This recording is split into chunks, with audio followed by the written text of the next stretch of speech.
Hi, Miss Horton's class. This is your art docent, Miss Leah. Today we're going to be talking about artists painting pets. Let's get started. Do you have a pet? And if you don't, what kind would you like? Pets are very special animal friends that we keep in our homes and they become part of our families. Here are some pets that are painted by very famous artists.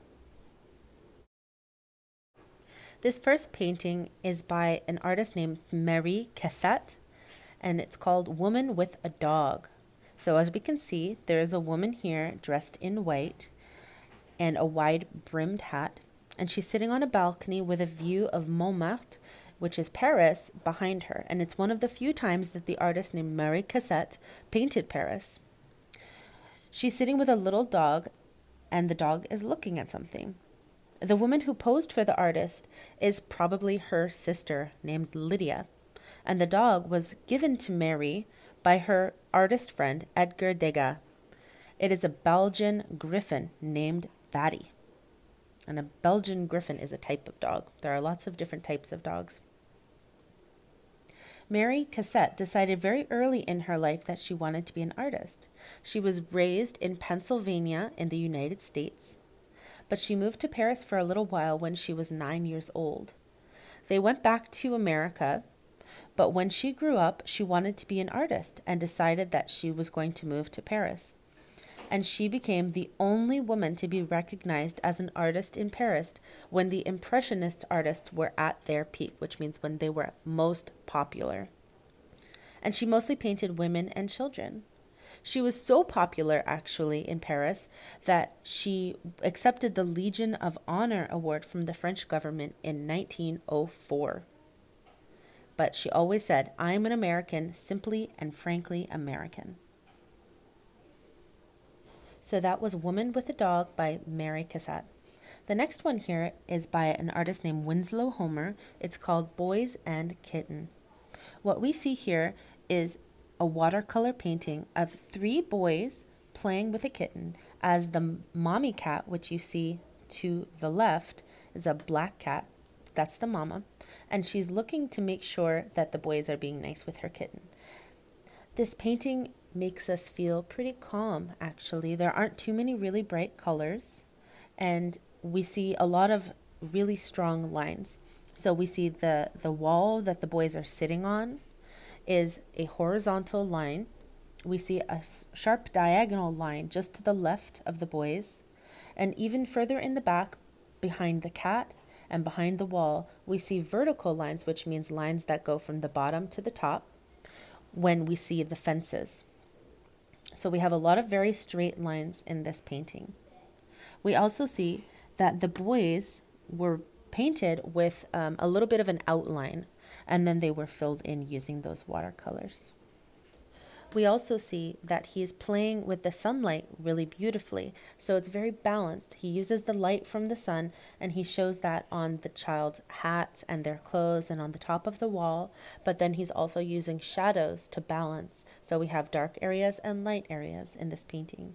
Homer was an American artist born about 200 years ago, and he started doing illustrations for magazines, but eventually started painting because that's what he really loved. And when he was old, he was considered one of the best painters in America. This next painting is called Child with Dove by an artist we might remember named Pablo Picasso, who was one of the most famous painters in the entire world. And he did this painting when he was 21 years old in his second trip to Paris. And what we see here is a little girl holding onto her pet dove. And Pablo Picasso really loved doves, actually. He would even sometimes bring a pigeon to his art class with him to paint that. So he has quite a few pictures of doves. He loved doves even so much, he named his own daughter Paloma, which is a Spanish word that means dove. What we see in the painting is this little girl, and there is a really strong black outline to her shape, and then it's all filled in with different colors. And as this painting shows you the bottom, you'll actually also see a ball that has a very strong black outline with different colors filled in.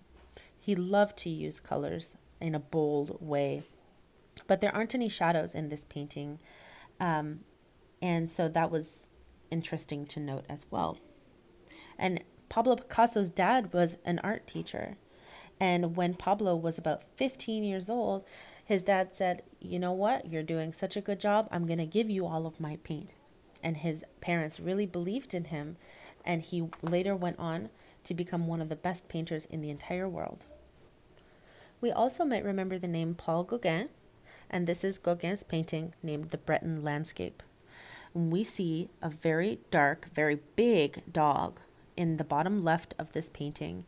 And we notice that that dog is not looking straight ahead. He's looking behind him at the two figures, which might be his owners, behind him. So we're then encouraged to look where the dog is looking. So then our attention goes to the lady in the red or in the blue dress and the child who's wearing red. And we also see to the right some long stems of white flowers in the field next to the white road. And you have to wonder, why are they going for a walk? This might not be just a regular dog that comes into the house for love for the family. This might be a dog that has a job. So maybe they're going to the pasture to get the sheep or the cows. So we can wonder if this is a dog with a job. And some of the colors that we see here are really beautiful, but a little bit unrealistic. So Gauguin was an impressionist artist. So he didn't always use colors that are found in nature. He thought that colors are used to show your emotions. So he liked to interpret nature and what he saw rather than painting exactly what it is. And so that's the difference between realism and impressionism. And he painted this a little bit later in his life. This one is called Sita and Sarita by an artist named Cecilia Beau. So we see here a woman who's sitting with a little black kitten on her shoulder. And she's sitting kind of comfortably. She doesn't have her hands in a specific way. She's kind of just playing with the cat, and she's comfortable. What is so important about this painting is that behind her and her hair and the kitten, it's all very dark colors. We see browns, and the kitten is black and her hair is brown. But as the painting moves down, we see the painting getting lighter and lighter. So the top is very dark and the bottom is very light. And the thing that's so interesting about the lightness at the bottom is that it shows you all the different ways that white can be used and all the different tones of white, so that we can see this piece of fabric is folded on top of another and it's all white, but it's showing how the light is hitting that fabric. So an artist can use one color in a specific way, or they can tone it up or down in order to show where the light is hitting that fabric. And Cecilia was an American artist born in Philadelphia, but she did spend some time studying in Paris, and she eventually became, in 1895, the first woman to be a full-time art instructor at the Pennsylvania Academy of Fine Arts. She ended up being very popular in America, and she even painted portraits of a lot of famous people, including an old president named Theodore Roosevelt. So this is our last painting. It's called Still Life with Goldfish by an artist named Henri Matisse, who was a French artist who was very, very famous in the late 1800s. He and Pablo Picasso actually were very famous at the same time, and they became known as les fauves, or the wild beasts, because they were so popular and they were so kind of crazy because they loved to use really bright colors. And you can see that that Matisse used bright colors in this still life with goldfish. There are so many bright pinks and oranges and greens, and they love to use colors that way. He even said, "Color was not given to us in order that we should imitate nature or copy nature, but so that we can express our own emotions." So when we look at this painting, what kind of emotions do you think he was feeling? Do you think he was angry? Do you think he was feeling really sad? Probably not. These colors are really bright. They're fun, actually. Pinks and greens and oranges and yellows like this. he's probably pretty happy when he was painting this. And so when we look at that painting, then we feel a little bit happier too. Hi, Miss Horton's class. This is Miss Leah and Latif. And here is your lesson for the Artist Paint Pet theme lesson. What I want for you to do is, first and foremost, if you have Play-Doh at home, or if your parents have the supplies to make Play-Doh with you, then what I would like very much for you to do is make Play-Doh, or bring your Play-Doh out and mold an image, mold a figure of your pet or of the pet that you would like to have. So Latif has a dog, so Latif will be doing a mold based on a dog. Okay, so Latif, okay, fine. We don't have a cat, and Latif would like to have a cat as a pet. So if you don't have a pet and you would like to have a pet, then you can mold an animal of that shape. I actually really love dolphins, and I would like to have a dolphin as a pet, but I know dolphins need to stay in the ocean. So maybe I will do a dolphin and Latif will do a cat. So that's if you have Play-Doh or if you can make Play-Doh. However, if you do not have Play-Doh and you cannot make Play-Doh, which is just fine, get a regular piece of printer paper or a white piece of paper and take your colored pencils or markers, and you can draw a picture of your pet.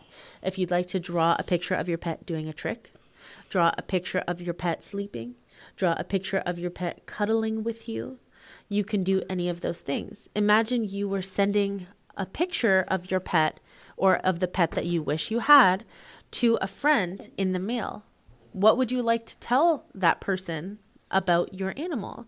Would you like to tell them how big they are? Would you like to tell them what color they are? Actually, these are all adjectives, right? So are they cute? Are they big? Are they small? Are they brown? Are they white? Are they black? What colors are they? What size are they? What shapes are they? Are they nice? Are they not nice? Are they super smart and they know a lot of tricks? So all of these things, all of these different adjectives, you can show in your artwork. And again, if you have Play-Doh, don't worry if you don't have the right color. If you have a white pet but you only have purple or pink Play-Doh, it's okay, because maybe your pet is very funny and you want to show that your cat is funny. And so now it's a purple cat. Everything is fine. Pablo Picasso and Matisse really love to use color, so use a lot of color as you can. And when you're done with that, please upload that to the Google Classroom so that we can all take a look at everybody's artwork and we can all comment on it, and so that I can see it, and that I know that everybody is having fun with their artwork. All right, you guys, get to work. Have a good one. Bye-bye.